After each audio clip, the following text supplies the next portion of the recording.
문재인 정부의 이번 개헌안에서 토지 공개념 개념이 이렇게 등장을 했습니다. 그래서 헌법 조항에 토지의 공공성에 대해서 또 강조를 하는 그런 개헌을 하겠다라고 발표를 했습니다. 이걸 두고 이제 보수 측과 진보라고 불리는 이제 집권 여당 간의 갈등과 또 모든 국민들 사이에서도 여러 의견들이 이제 충돌하고 있는 가운데서 이 토지를 어떻게 바라보며 토지의 공공성은 어떻게 우리가 바라봐야 되고 그리고 이것들의 성경적인 근거가 무엇인가를 우리가 좀 살펴볼 필요가 있다 해서 이 강의를 하게 되었습니다. 그래서 이 개헌할 때 토지의 공공성, 토지 공개념이라는 개념이 나옵니다. 토지 공개념. 공개념이란 말이 이제 등장을 하게 되는데요. 토지 공개념의 그 기본적인 사상을 뒷받침하는 책은 헨리 조지의 진보와 빈곤이라는 책이고 그 헨리 조지의 사상으로부터 이런 토지 공개념이 등장했다고 보시면 됩니다. 이 토지 공개념이라는 것은 그 박정희 정권 때와 또 노태우 정권 때 이 토지 공개념을 계속해서 했는데요. 78년, 79년도에 이제 박정희 정권 때 이 토지 공개념을 이렇게 했고 특히 이제 89년대 그 노태우 정권 때 토지 공개념을 이제 입법화해 가지고 실행을 했었습니다. 그래서 토지 개발할 때 그 토지 초과 이득세나 그리고 개발이익 환수제 이런 것들을 시행을 해 가지고 했는데 이제 99년도와 94년도에 이게 위헌 판정이 났어요. 그래서 택지 소유 상한제, 토지 초과 이득세, 그리고 개발이익 환수제 이게 세 가지 그 3법입니다. 그 토지 공개념 세 가지 3법인데 지금은 이제 개발이익 환수제만 시행이 되고 있고 나머지 두 개는 94년도하고 99년도에 위헌 처리가 돼가지고 지금은 하질 않습니다. 그러니까 토지 공개념이라는 것은 보수 정권 때 특히 많이 등장을 했었고 그리고 과거 노무현 정부 시절 때 이 토지 공개념 특히 이제 헨리 조지의 사상을 기본으로 해서 이 토지는 개인 사유화가 아니라 공공재의 성격이 강하다 해가지고 그 법을 처리하려고 했지만 강한 반발 특히 이제 부자들의 강한 반발로 시행되지를 못했죠. 그래서 이 토지 공개념이란 개념이 우리가 어떻게 받아들여야 되고 성경에서는 무엇을 얘기하는가를 우리가 살펴보려고 합니다. 그래서 계속 시리즈로 제가 강의를 하려고 하는데 토지 공개념 개념에서 지금 하고 있는 나라들이 있어요. 특히 이제 유럽에는 덴마크가 하고 있고 대만 그리고 싱가포르 이런 나라들이 지금 토지 공개념의 개념으로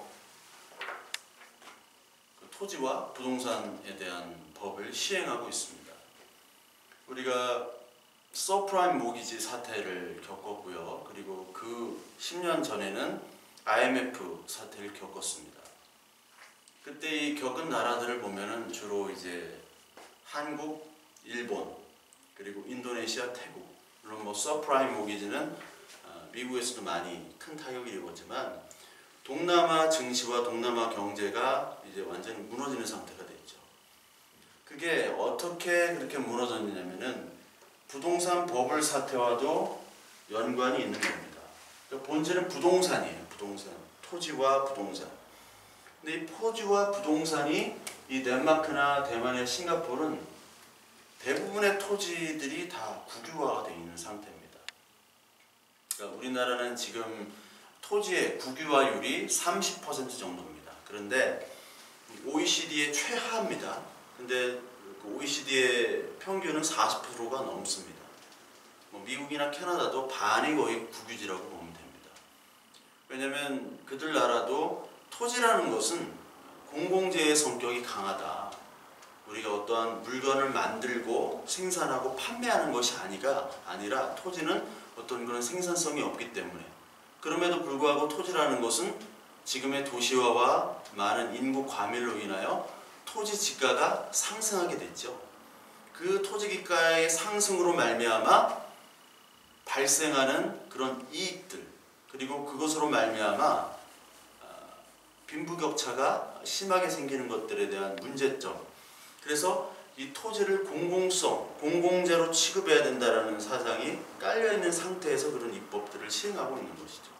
근데 우리나라는 그러지 못했습니다. 그래서 오늘 이 시간부터 토지 공개념과 이 토지 공개념은 그냥 우리가 받아들이는 것이 아니라 이게 성경에서 어떤 개념들을, 특히 희년의 개념, 희년의 관점에서 성경에서는 이 토지를 어떻게 얘기하고 있으며, 그리고 일반 사회적으로 얘기하는 조지스트, 헨리 조지의 그런 사상들도 역시 희년으로부터 나왔거든요. 그럼 헨리 조지는 어떻게 이 토지 공개념과 토지세를 얘기했으며, 그리고 다른 나라의 사례들과 우리나라의 역대 정권들의 그런 토지의 부동산 정책들에 대해서 좀 살펴보면서 우리가 이 세상에 바라보는 사람들의 관점과 그리고 하나님의 이 토지를 바라보는 관점을 동시에 가지면서 우리가 하나님의 관점으로 더 우리의 포커스를 이동을 시켜야겠죠.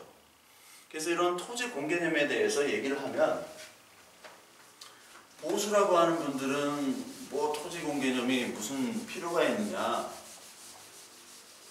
라고 얘기를 해요. 성경적인 개념에서, 성경적 관점에서 이런 토지 공개념이 뭐가 그렇게 중요하냐 얘기를 합니다. 그리고 이제 진보라고 하는 분들은 이 토지 공개념 자체를 정의와 공의의 실현으로는 봐요. 그러니까 둘 다 잘못 보는 겁니다. 이쪽은 그냥 하나님의 주권만 얘기하고, 또 저쪽은 이 땅의 정의와 실현에 대해서만 얘기하는 거죠. 이 두 개가 합쳐져야 된다는 것이죠. 제가 늘 얘기하지만 토지 공개념은 어디서부터 시작되느냐, 이게 공공재다 공공재가 아니다가 아니라 하나님의 말씀부터 그리스도인들은 시작을 해야 되는 겁니다. 하나님의 말씀은 이 땅과 이 모든 것들이 누구의 것이냐? 하나님의 것이라는 거. 하나님의 것. 그래서 역대상 29장 11절을 보시면요, 29장 11절, 여호와여 위대하심과 권능과 영광과 승리와 위엄이 다 주께 속하였사오니 천지에 있는 것이 다 주의 것이로소이다. 여호와의 주권도 주께 속하였사오니 주는 높사 만물의 머리이심이니이다. 천지에 있는 것이 다 주의 것이다 라고 얘기합니다. 천지에 있는 것. 이게 천지에 있는 것이 이 세상의 모든 재화, 자본을 얘기하는 거죠. 재화, 자본. 그래서 경제학 용어로 여러분들 자본이란 말을 들어보셨을 겁니다. 자본.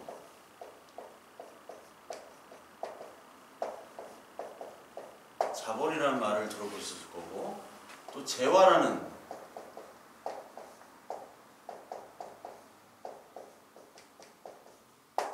말을 또 들어보셨을 겁니다. 그러니까 자본은 사실 이 재화의 집합이라고 보시면 됩니다. 재화의 집합. 그러니까 사실 모든 만물이 자본입니다. 그러니까 우리가 여기 한자를 보시면 여기 다 조개패가 들어가죠. 조개패. 옛날에 조개로 물물 교환을 했으니까 그 모든 이 땅의 모든 것들이 자본이고, 근데 이 자본, 모든 자본과 재화는 누구의 것이냐? 하나님의 것이라는 거예요. 그러니까 우리가 토지 공개념을 얘기할 때 이 토지는 기본적으로 누구의 것이라고 얘기를 해야 되느냐? 하나님의 것이다. 그리스도인에게는.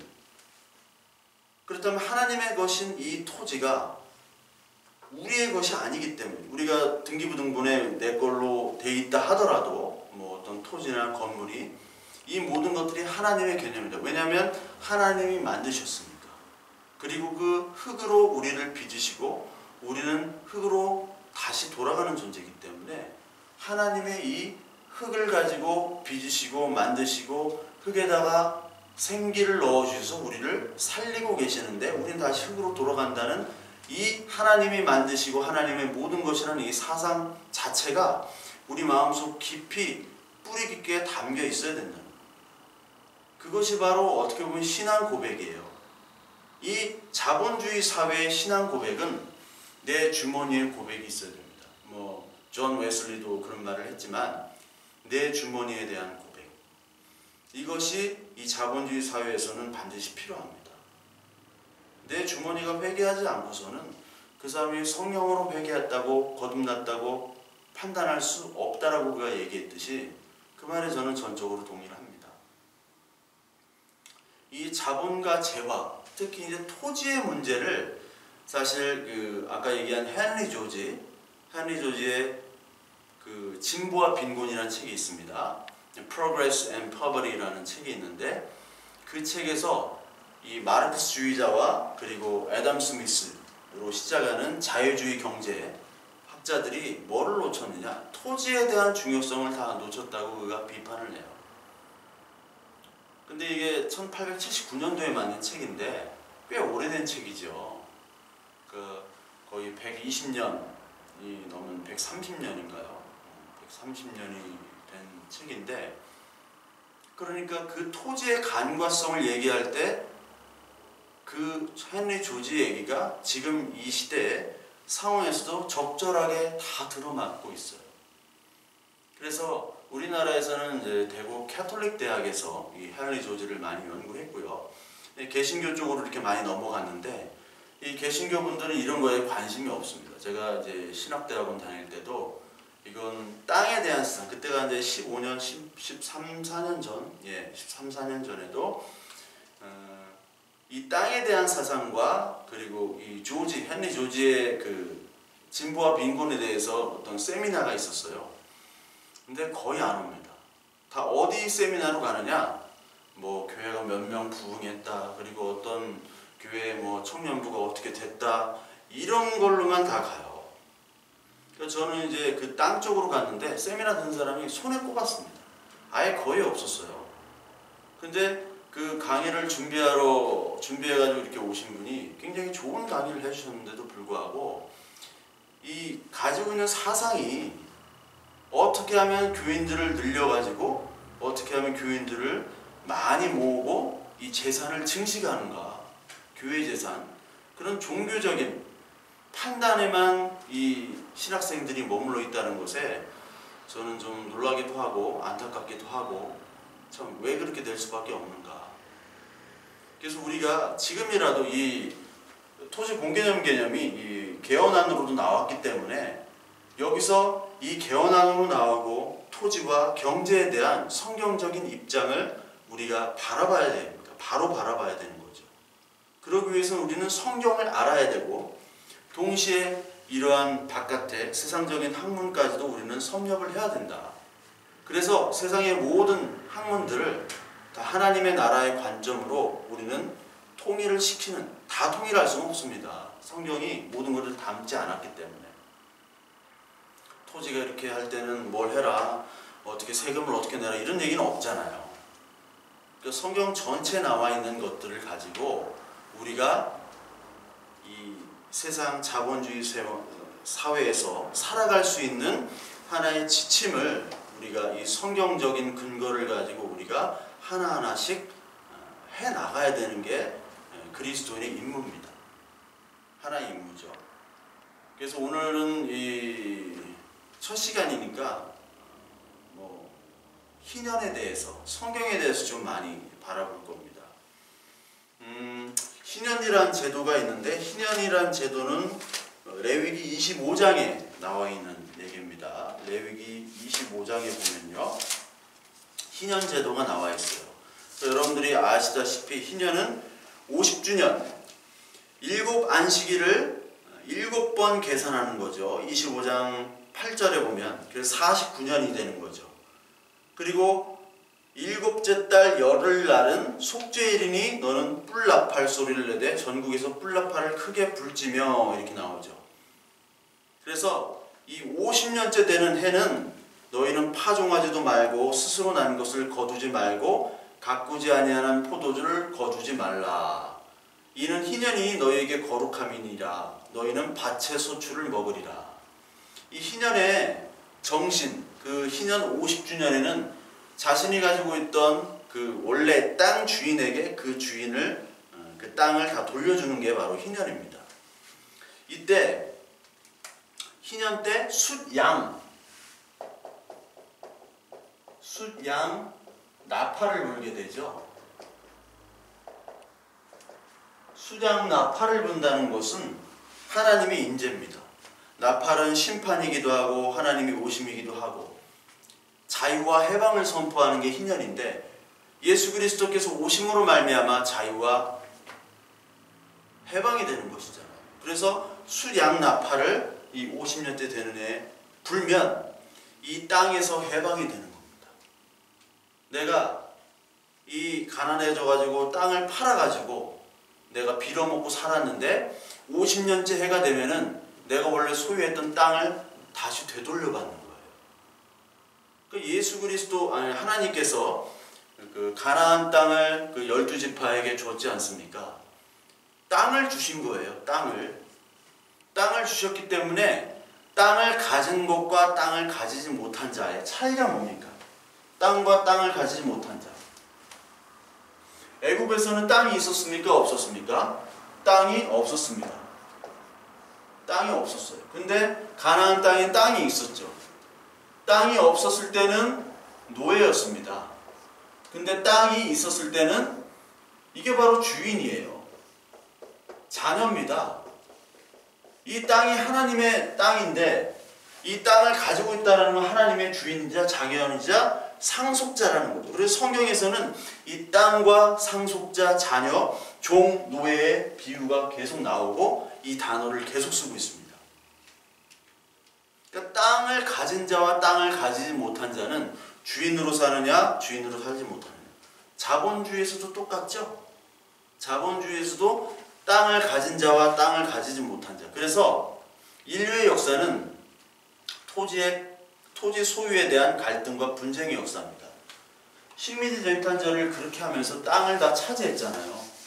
그 땅에 가지고 있는 자연, 광물과 그리고 그 자원들을 그 식민지 쟁탈전을 가지고 그것들을 다 선진국이라고 불리는 지금의 그 사람들이 다 가지고 와가지고 산업 발전에 썼던 거예요. 그러니까 전쟁을 통해서 정복하고 거기에 나오는 것들을 원재료를 가지고 상품을 만들어서 전 세계로 팔아가는, 그리고 그 원래 있는 사람들을 노예화시키고 거기를 경작지로 만드는 그 행태가 20세기 초반까지 이루어졌습니다. 20세기 초반까지. 그게 1945년도에 우리가 해방됐잖아요. 그러니까 1945년도까지 이런 전쟁이 있었다는 겁니다. 얼마 안 됐어요. 이 노예 해방이 된 지. 그러니까 하나님께서 모든 재화를 주셨음에도 불구하고 이 땅을, 그런데 인간의 죄성으로 말미암아 이제 이 만물을 다스리는 자로 우리는 하나님이 만드셨는데, 에덴 동산에서 그게 하나님의 대리인이고 하나님의 청지기 아닙니까? 그런데 이제 만물을 다스리라고 준 그 만물을 인간은 섬기고 있다는 겁니다. 그걸 우상시해서, 그게 돈이고 재물이고 이게 자본이 된 거고 재화가 된 겁니다.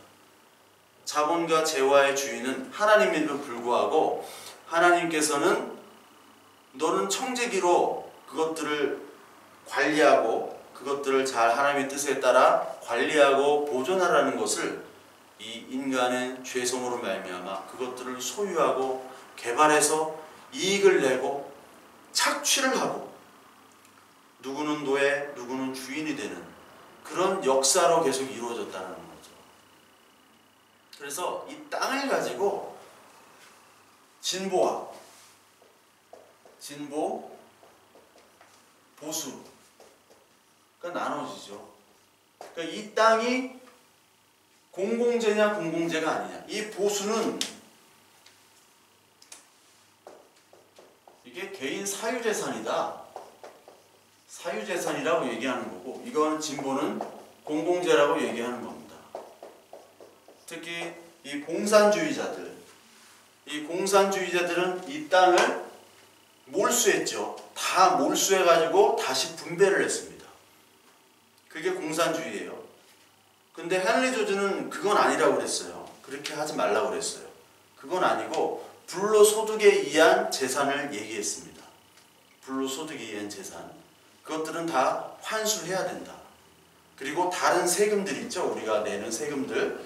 여러 가지 세금들을 경감해주고 아예 없애는 거죠. 토지에 대한 세금만을 받아도 그것들이 다 커버가 된다는 겁니다. 이 헨리 조지는 그렇게 얘기를 했어요. 진보와 보수는 이 토지에 대한 공공성과 개인성 이거를 계속해서 다투고 있는 거예요. 그러니까 공산주의자들은 다 무상으로 분배를 냈죠. 근데 다 몰수를 했어요. 그러니까 토지를 가지고 있던 지주와 귀족들은 이 공산주의를 경멸할 수밖에 없죠. 그래서 북한에 있던 많은 목회자들, 지식인들, 그리고 지주들 이런 사람들이 다 월남해가지고 이 보수가 된 거죠. 보수. 그래서 공산당을 경멸하는, 극도로 반대하는 보수주의는 이 반공주의와 결탁할 수밖에 없습니다. 이 토지가 그래서 그만큼 중요한 겁니다. 토지. 이 토지의 싸움이 진보와 보수의 싸움이었고요. 보수가 가장 큰 반공주의가 될 수밖에 없었던 것이 바로 토지의 몰수였어요. 그리고 토지의 분배였습니다. 그래서 토지를 가지고 공산주의 그리고 반공 보수주의라는 이름으로 얼마나 사람을 많이 죽이고요. 똑같이 죽였어요. 그러니까 사람을 죽이는 것은 민주주의나 자유경제주의나 공산주의나 다 똑같습니다. 보수 자유주의는 개발 식민지를 통해서 많은 식민지 노예들을 죽였습니다. 그렇죠? 근데 여기는 공산주의를 통해서 많은 사람들을 죽였어요. 그래서 인간의 사상, 보수나 진보, 그리고 여기에 토지가 끼니까 토지. 이것을 가지고 토지의 쟁탈이니까 인간의 역사는 이것을 가지고 사람들을 사륙하고 사망에 이르게 하는 것이죠. 그것이 바로 인간 체계고 인간의 선악을 알게 하는 열매를 먹은 후에 자기가 선악을 판단하는 자기가 왕이 된 사회의 현재의 모습이라는 겁니다. 그래서 이번에 개헌안 때 지금 갈등이 뭐냐면 이번에 개헌안 때도 장제원 대변인이 자유한국당의 장제원 대변인이 이 문재인 정권이 사회주의 노선, 사회주의 국가로 가기 위한 초석을 놓은 이런 제도가 토지 공개념이. 근데 토지 공개념은 옛날부터 있었던 겁니다. 예, 옛날부터 있었던 거기 때문에 박정희가 했고 또 노태우가 했어요. 토지 공개념을. 노무현도 했고 덴마크도 하고 대만도 하고 싱가포르도 합니다. 토지 공개념. 그리고 OECD 국가들은 대부분 토지 공개념을 해요. 그렇기 때문에 토지 공개념이 사회주의로 가는 초석을 마련했다는 건 너무 소설을 쓴 거고 이미 우리나라가 이제 자본주의의 맛이 아니라 우리나라는 세계에서 몇 번째 안 가는 굉장히 잘 사는 나라, 자본주의 국가잖아요. 그리고 북한도 더 이상 거기는 공산주의도 아니고 자본주의도 아니고 김일성 주체 사상을 가진 왕조 국가잖아요. 비정상적인 왕조 국가이기 때문에 거기도 경제 체제는 장마당에 의한 시장 경제에서 움직이는 것이지 공산주의가 더 이상 아닙니다. 그래서 사회주의라는 것은 어떻게 보면 독일이나 북유럽 국가들은 다 사회주의잖아요. 아까 얘기했듯이 덴마크, 노르웨이, 핀란드 다 사회주의입니다. 독일 같은 국가 이런 사회주의 그러니까 효율적이면서도 기술이 개발이 되면서도 못 사는 사람이 없는 그리고 빈부격차가 적어지고 중산층이 많아지는 이런 사회주의로 사실 가야 되는 게 맞는데 이 자유한국당 소속 의원들은 너무 좀 지나치게 소설을 쓰지 않나라고 생각이 됩니다. 하여튼 이 토지 공공성, 토지 공개념의 개념은 이게 어떤 인간의 철학으로 이렇게 만들어지지만 우리는 어디 어디로부터 봐야 되느냐? 기본적으로 땅은 첫째 하나님 것이다. 모든 자본과 재산은 하나님의 것이다. 라고 전제를 깔아놓고 봐야 됩니다. 그리고 성경에 나오는 희년을 우리가 얘기를 해야 되는 것이죠. 희년. 그리고 성경에서는 의외로 경제적인 것, 재정적인 것에 대해서 얘기를 많이 하고 계세요. 그리고 매점 매석, 가격, 부풀려 팔기 금지, 그리고 고아와 과부와 나그네를 위해서 자신의 밭, 모퉁이를 남기기, 그리고 안식일에는 경제활동을 하지 않고 쉬기, 이런 것, 모든 것들이 바로 하나님의 재산, 하나님의 재화, 이 모든 이 천지 만물의 것들은 하나님의 것이다라는 것을 하나님께서 말씀으로 이야기하고 계시는 겁니다. 우리 성경을 보시면요, 아모스 8장을 우리 한번 보면요, 아모스 8장 5절에서 6절을 보면 성경의 공공재에 대해서 얘기를 하시면서 매점 매석 그리고 가격 올리기 이런 것들에 대해서 얘기를 하고 있습니다. 8장 5절 6절을 보면 우리가 곡식을 팔며 안식일이 언제 지나서 우리가 밀을 내게 할고 에바를 작게 하고 세계를 크게 하여 거짓 저울로 속이며, 거짓 저울로 속인다는 말이 나옵니다. 그러니까 요 거짓 저울과 공정한 저울이 나오는데 이것은 에스겔서 45장 9절에도 나오는 말입니다. 그러니까 저울을 속이지 말라는 거죠. 그리고 은으로 힘없는 자를 사며 신 한 켤레로 가난한 자를 사며 찌꺼기 밀을 팔자 하는도다. 그러니까 찌꺼기 밀 같은 불량품을 팔고요, 신 한 켤레를 가지고 가난한 자를 사는 거죠, 노예를. 그리고 은으로 힘없는 자를, 사람을 사는 겁니다. 그것에 대해서 얘기하고 있어요. 그래서 8절에는 모든 주민이 지금 애통하고 있다는 거죠. 애통하고 있다. 출애굽기 20장이나 출애굽기 16장 이런 데는 안식일날 쉬라는 거죠. 그러니까 안식일에는 모든 경제활동 금지입니다. 그 가나안 땅에서도 만나가 떨어졌을 때 안식일 날에는, 그 안식일 날에는 만나가 내려오지 않았죠. 그 전날에 안식일 것까지 2배를 주셨죠. 근데 안식일에 나가는 자는 그것이 죄악이라는 겁니다. 왜? 하나님께서 너를 먹여 살리신다는 것에 대한 신앙 고백이 없는 거죠. 그러니까 안식일을 한다는 것은 이 땅의 재화의 욕심들을 걷어가는 겁니다. 이 땅의 것들이 다 내 것이 아니라, 내 힘으로 되는 것이 아니라 하나님의 힘만으로, 하나님의 은혜만으로 내 땅과 내 재산이 유지가 되는 것이고, 하나님이 걷어가시면 걷어가시는 거고, 즉 소유권에 내게 있지 않고 회수권도 내게 있지 않고 소유, 회수, 모든 권한이 다 하나님께 있다는 겁니다. 그것의 신앙 고백을 얘기하는 거죠. 신명기 24장 19절에는 고아와 과부와 나그네를 위해서 그 밭을 남겨두라는 거잖아요. 즉 이게 바로 가장 기초적인 복지제도입니다. 그래서 이 하나님께서는 토지와 그리고 어떤 상거래를 계속해서 구약 성경에서 얘기를 하고 계십니다. 우리가 이제 토지 공개념에 대해서, 토지에 대해서 얘기를 하고 있는데,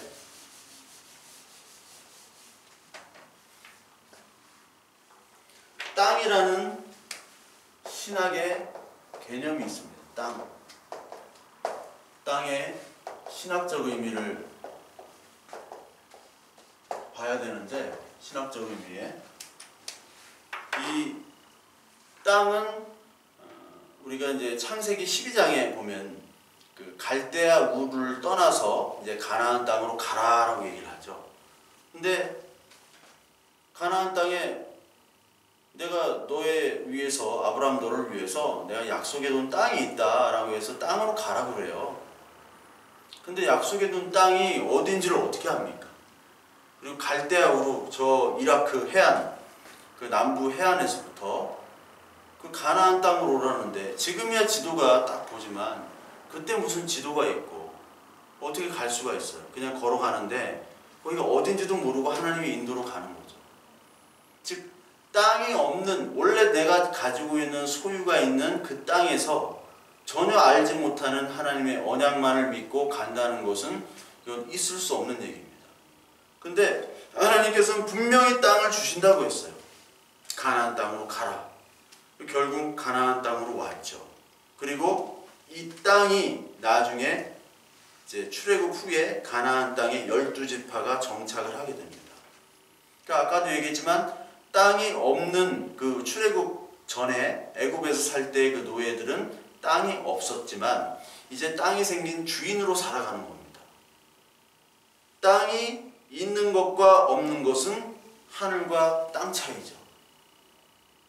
그 땅이 있다라는 것은 평안과 소망과 그리고 부유함, 그것이 하나님의 은혜였어요.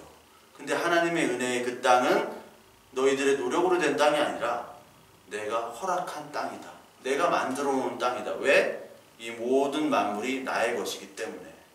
근데 이 땅을 유지하는 유일한 근거는 바로 베리트입니다. 베리트. 언약. 성경에서 이 언약이라는 것이 있을 때 땅의 존재의 의미가 있는 겁니다. 즉 이 가나안 땅이라는 것은 가나안 땅에서 뭐가 되느냐? 가나안 땅이 이제 다윗 왕국이 되는 거죠. 다윗 왕국. 그리고 예수 그리스도로 오는 겁니다. 이게 구속사의 계시적 발전입니다. 계시의 발전이 바로 이렇게 되는 거죠. 예전에는 이 가나안 땅이 뭔지를 몰랐어요. 땅을 딱 주셨다. 야, 땅을 정복했다. 그러면 물질적으로 이제 농사를 짓고 거기에 산물들을 우리가 먹고 살 수 있겠다. 야, 축복이다라고 여겨졌지만 이것이 예수 그리스도로 이어지는지를 모르는 겁니다. 그러니까 이게 가나안 땅이라는 것이 결국 요단강을 건너가는 거잖아요. 요단강을 건너가고 우리가 찬양할 때 요단강 건너자. 가나안 땅은 지금 하나님 나라, 예수 그리스도 하나님 나라를 상징하는 건데 이 땅만을 원한다는 것. 여기서 머무르면 하나님의 나라를 볼 수가 없습니다. 마치 신약 때 예수 그리스도께서 너희들은 요한복음 6장 35절부터 나오죠.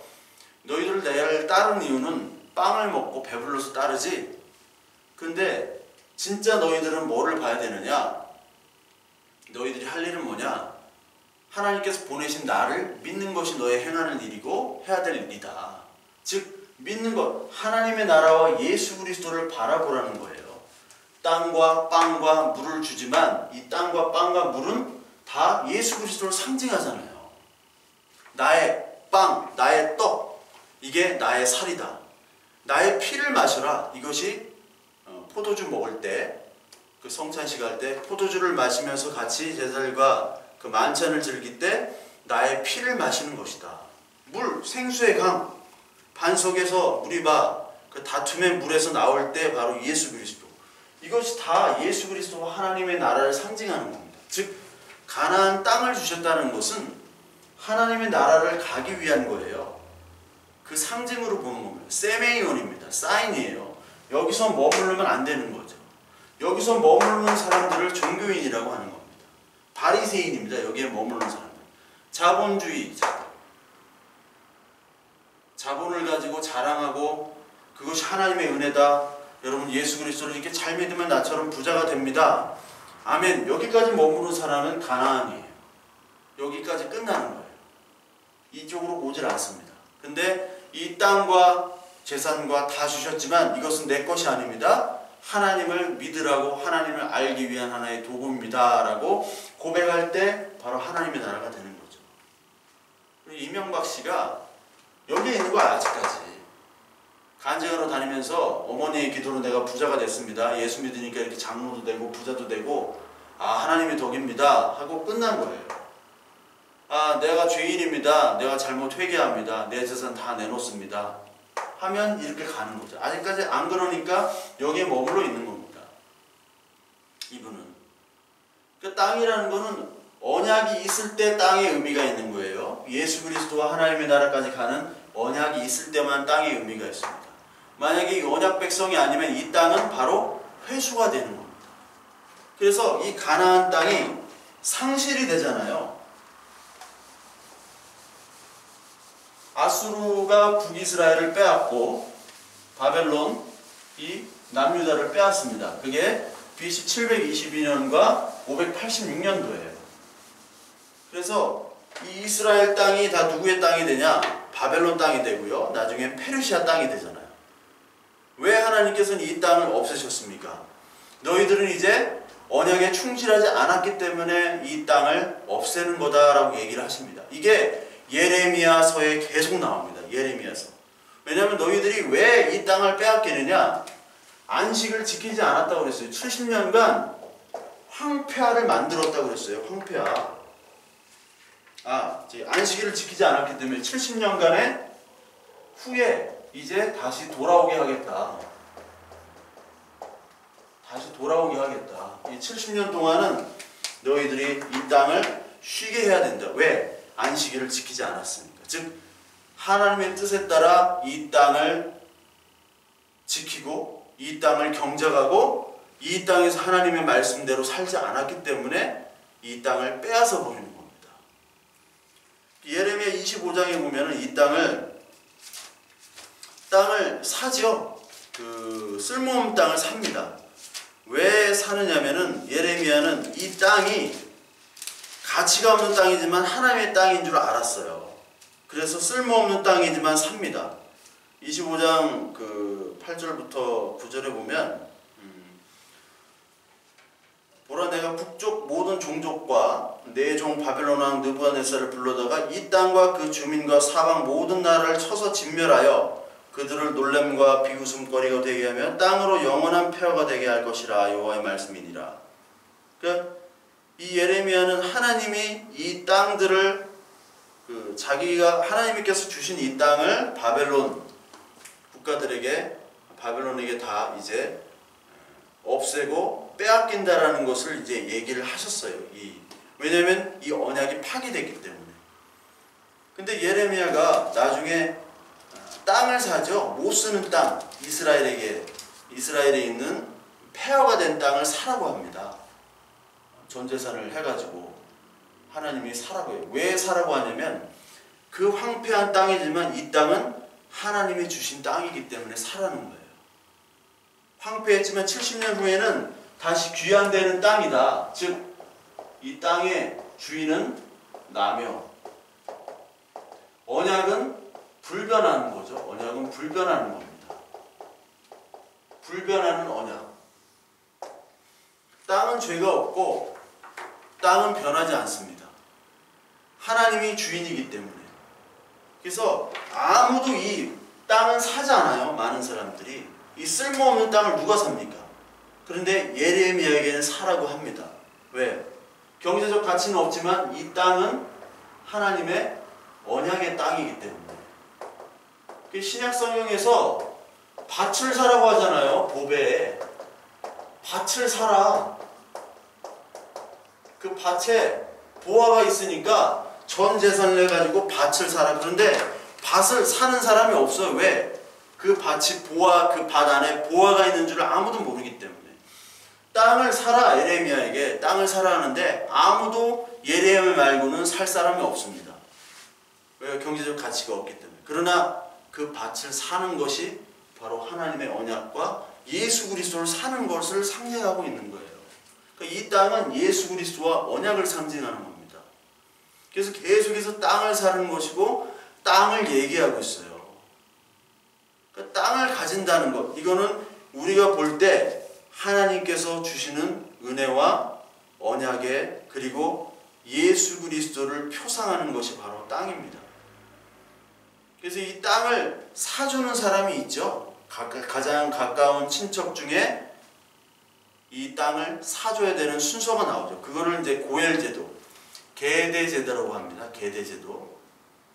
그게 열왕기하 8장에 보면 엘리사가 살린 아들 수넴 여인이 나오는데 그 수넴 여인이 엘리사에게 부탁을 해요.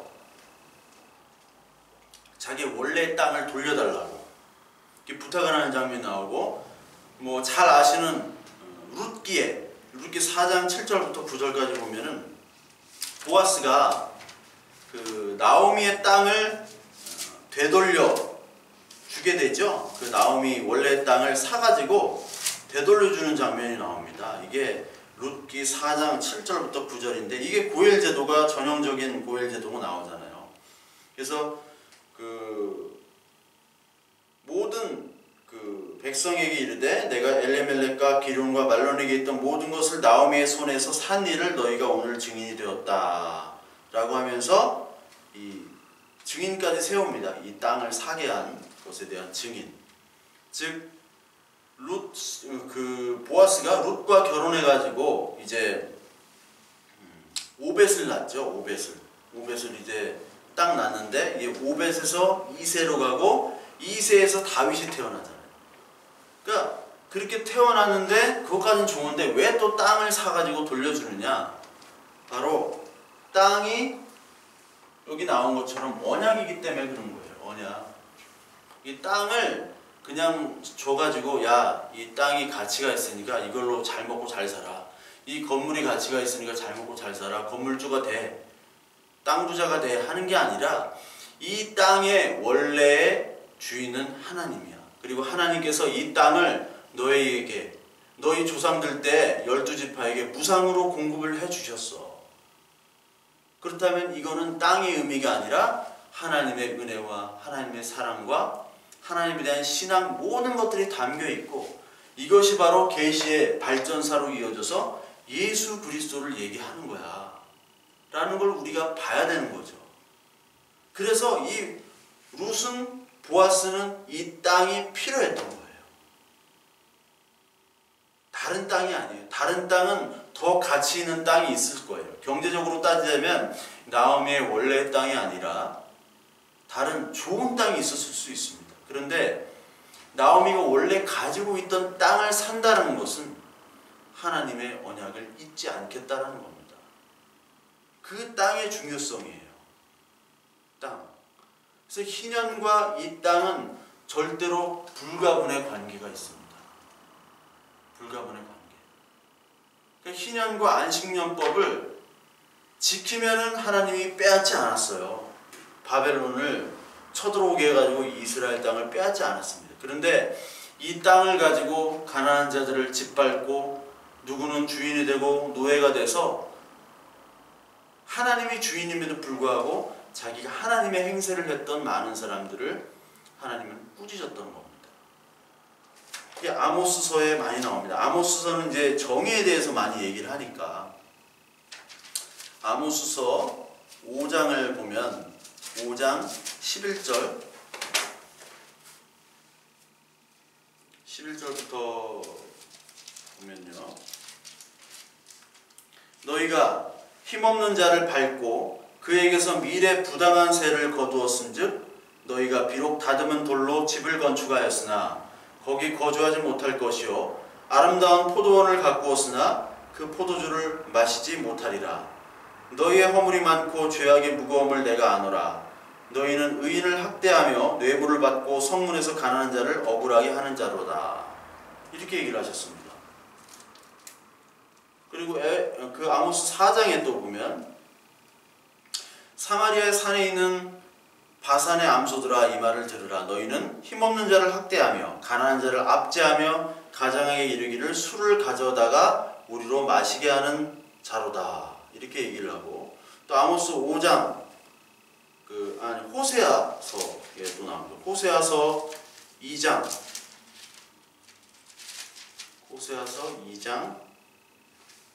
5절부터 보면 그들의 어머니는 음행하였고 그들을 임신했던 자는 부끄러운 일을 행하였나니 이는 그가 이르기를 나는 나를 사랑하는 자들을 따르리니 그들이 내 떡과 내 물과 내 양털과 내 삶과 내 기름과 내 술들을 내게 준다 하였습니다.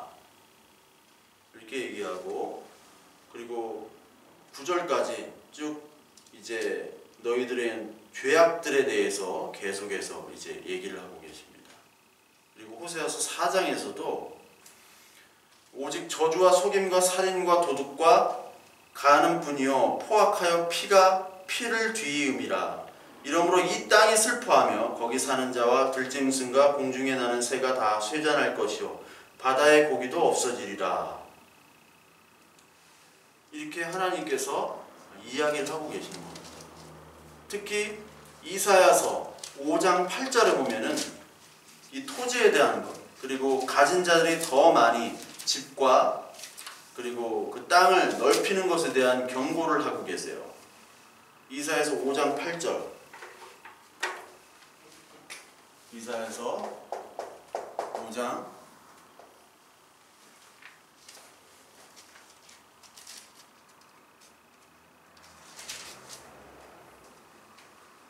8절을 보면 가옥에 가옥을 이으며 전토에 전토를 더하며 빈틈이 없도록 하고 이 땅 가운데서 홀로 거주하려 하는 자들을 화 있을진저. 가옥과 가옥을 늘리고 땅을 늘리고 밭을 늘리는 자들, 그런데 홀로 거주한대요. 이렇게 하나님의 것을 독식해서 그것들을 가지고 부와 행복을 누리면서 없는 자들을 핍박하고 탄압하는 이 사람들에 대해서 하나님께서는 화가 있겠다라고 얘기를 하시는 거예요. 이사야를 통해서. 그러니까 아모스, 미가서, 호세아, 이사야, 이 모든 그 예언서들에서 이 경제적인, 특히 땅, 소수의 사람들이 이 땅을 가지고 그것들을 가지고 풍요롭게 누리는 것들에 대해서 성경은 단연코 죄악시 여기고 그를 저주를 퍼붓습니다. 그래서 일반 교회에 우리가 교회가 하나님의 나라가 선포되는 것이 아니라 이 세상의 나라와 이 자본이 선포될 때가 너무나 많습니다. 그래서 뭐 왕의 재정 세미나라는지 뭐 하나님 말씀에 순종하면 뭐 부자가 된다는지 이런 헛소리들에 많은 사람들이 동의를 하고 아멘을 해요. 뭐 하나님께서 이렇게 말씀하셨다고 얘기하니까 다 아멘이라는 겁니다. 근거도 없어요. 전혀 그런 근거가 없는데 부자가 된다는 것. 그러니까 교회나 세상이나 다 로또에 당첨되려고, 부동산 로또에 당첨되려고 하는 사람들로 모여진 거예요. 그러니까 땅을 많이 가지고 그것을 가지고 불로소득을 지금까지 많이 취했던 게 개발도상 국가들입니다. 특히 한국을 보세요. 한국이 부동산에 대한 사랑, 대단한 이유가 전 세계 유일하게 한국이란 나라만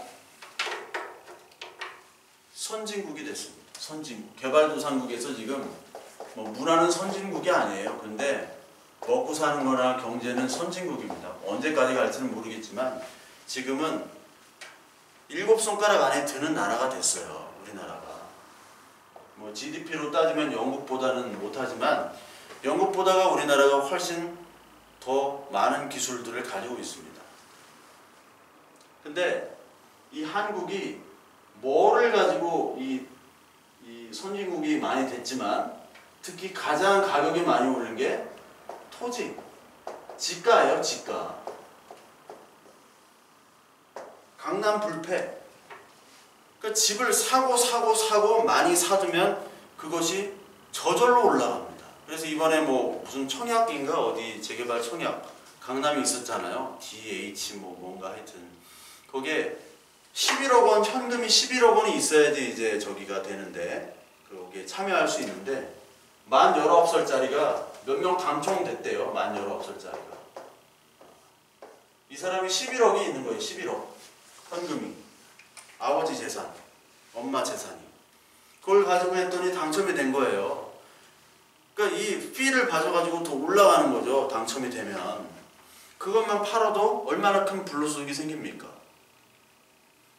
지금 뭐 비트코인이다 뭐다 해가지고 지금 다 달려들고 있어요. 교인들이 다 달려들고 있는 겁니다. 좀 돈 있다는 사람들, 머리 빠릿빠릿하게 굴러가는 사람들, 우리들 같이 좀 아는 것도 없고 바보 같고 돈도 없고 하는 사람들은 생각도 못해요. 그런데 돈이 있는 사람들은 다 이런 정보를 가지고 와서 11억을 가지고 딱 하면은 몇 억이 그냥 그 자리에서 벌리는 겁니다. 몇 억이. 그거를 이사야를 통해서 경고하고 있어요. 우리나라 상위 5%가 이 한국의 부동산의 50% 이상을 가지고 있습니다. 70%인가 하여튼 그래요. 근데 이게 압도적으로 높아요. 우리나라가 다른 국가에 비해서, 다른 OECD 국가에 비해서 압도적으로 많습니다. 거기다가 토지 보유세라는 게 있어요. 나중에 제가 설명할 텐데, 토지 보유세. 토지 보유세는 재산세와 종합부동산세, 종부세죠. 종부세의 합이 바로 토지 보유세인데, 이 토지 보유세가 가장 낮아요. 우리나라 OECD 국가 중에 가장 낮습니다. 다른 국가는 우리나라에 비해서 7, 8배가 많아요. 토지 보유세가 정말 낮습니다. 그러니까 토지를 가지고 있어도 돼요. 부담이 안 돼요. 토지나 건물들을. 근데 이 거래할 때 취득세, 등록세, 뭐 양도소득세 이런 것들은 우리나라가 OECD 국가에 비해서 또 4, 5배가 높습니다. 그러니까 갖고 있으면 올라가는 거예요. 팔진 않습니다. 네, 파는 데는 돈이 많이 들어가니까. 갖고 있는데 집가는 계속 올라갔어요. 계속. 그러니까 갖고 있기만 하면 돈이 되는 거예요. 돈을 벌 필요가 없습니다. 제도를 그렇게 만들었어요. 부자를 위해서만 만들어놨어요. 그 토지가 거래도 안 되죠. 돌지도 않죠. 그런 일이 지금까지 계속해서 생겨나요. 이 세제 개편을 내야 돼요. 그러니까 이걸 가지고 다시 팔고 살려고 할 때 이제 너무 많이 올라갔을 때 이걸 또 팔아야 되잖아요. 현금화하고 팔 때는 이제 이것들을 편법을 쓰죠. 그래서 세무사 찾아갑니다. 세무사. 어떻게 하면 편법으로 이 세금들을 덜 낼까? 그게 바로 이사야서 5장 8절에 나오는 화 있는 자들의 모습이에요. 그런데 교회는 계속해서 화 있는 자들을 칭찬하고 있습니다. 하나님의 심판을 두려워하지 않고 화 있는 자를 칭찬하면서 계속 더하고 더한 자를 야 하나님의 축복과 은혜를 받은 자라고 경배하고 간증을 세우고 있어요. 그게 교회의 문제입니다. 교회가 정신을 차리지 못하고 있어요. 목회자가 정신을 차리지 못하고 있습니다. 아무 말 대잔치 막말을 합니다. 욕하는 게 막말이 아닙니다. 하나의 말씀이 아닌 다른 것들을 전하는 게 막말이자 곧 살인입니다. 그 영을 죽이고 자기 혼자만 죽는 게 아니라 모든 사람들을 다 죽이는 거예요. 뭘로 죽입니까? 하나님의 말씀으로 죽이는 거예요. 하나님의 말씀으로 자아를 죽여야 되는데 하나님의 말씀으로 말미암아 그 자아를 더 확대해가지고 그 영혼과 구원을 죽이게 되는 거예요. 생명을 없게 하는 겁니다. 그게 가장 큰 막말이고 그게 살인입니다. 계속 화 있는 자로 만드는 거고 그리고 그렇게 된 자를 칭찬하고 있어요.